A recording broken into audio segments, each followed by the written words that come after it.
جس وقت آقا علیہ الصلوۃ والسلام آپ نے پردہ فرمایا، دنیا سے آپ کا وصال ہو گیا، تو جس دن حضور کا وصال ہوا بالفرض آپ کی تدفین کر دی گئی، اور کوئی شخص آیا کہیں سے، ابھی ایک دن ہوا ہے آقا علیہ الصلوۃ والسلام کو دنیا سے رخصت ہوئے، اور وہ آ کر کلمہ پڑھ کے مسلمان ہو جاتا ہے، لیکن اس کو اسلام تو مل جائے گا، صحابیت نہیں ملے گی۔ کیوں؟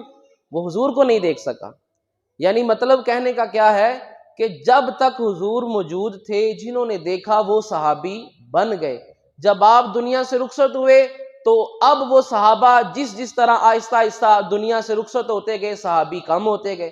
پھر ایک وقت وہ آیا کہ دنیا میں کوئی بھی صحابی رسول باقی نہیں رہا، لیکن آل آج بھی موجود ہے، آل آج بھی موجود ہے۔ اسی لیے حضور نے فرمایا، اگر حضور فرماتے میں دو چیزیں چھوڑ کر جا رہا ہوں، قرآن چھوڑ کر جا رہا ہوں، اپنے صحابہ چھوڑ کر جا رہا ہوں، تو کوئی کہہ سکتا تھا صحابہ تو زیادہ سے زیادہ 100 سال تک حضور کے بعد باقی رہے، وہ تو دنیا سے چلے گئے، ہم نے نہ ان کو اب دیکھا اور نہ ہم تک ان کے معاملات صحیح طریقے سے پہنچے، اب ہم کس کی پیروی کریں؟ تو اس لیے حضور نے فرمایا صحابی تو تب تک بنتے رہیں گے جب تک میں موجود ہوں، میں جب دنیا سے پردہ کر جاؤں گا اس کے بعد صحابی اور لوگ نہیں بن سکتے، اور آہستہ آہستہ کم ہوتے جائیں گے۔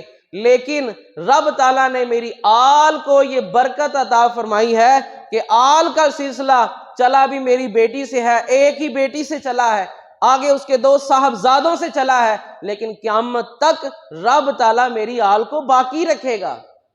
یہ حضور نے ایک پیشن گوئی بھی فرمائی ہے۔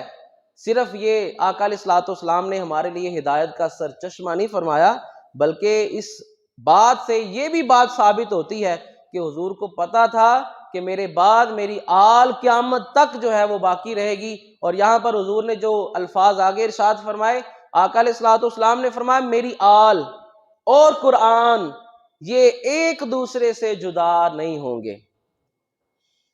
قرآن تمہیں میری آل کی شان بتاتا رہے گا، میری آل تمہیں قرآن پر عمل کر کے بتاتی رہے گی۔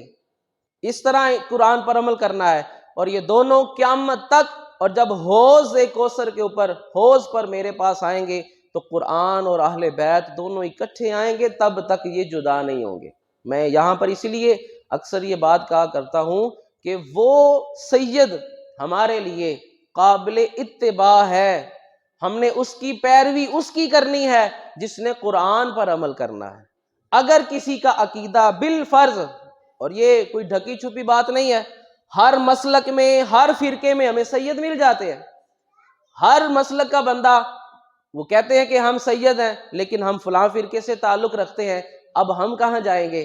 ہمیں اللہ کے محبوب نے آل کو جانچنے کا بھی نسخہ دے دیا ہے۔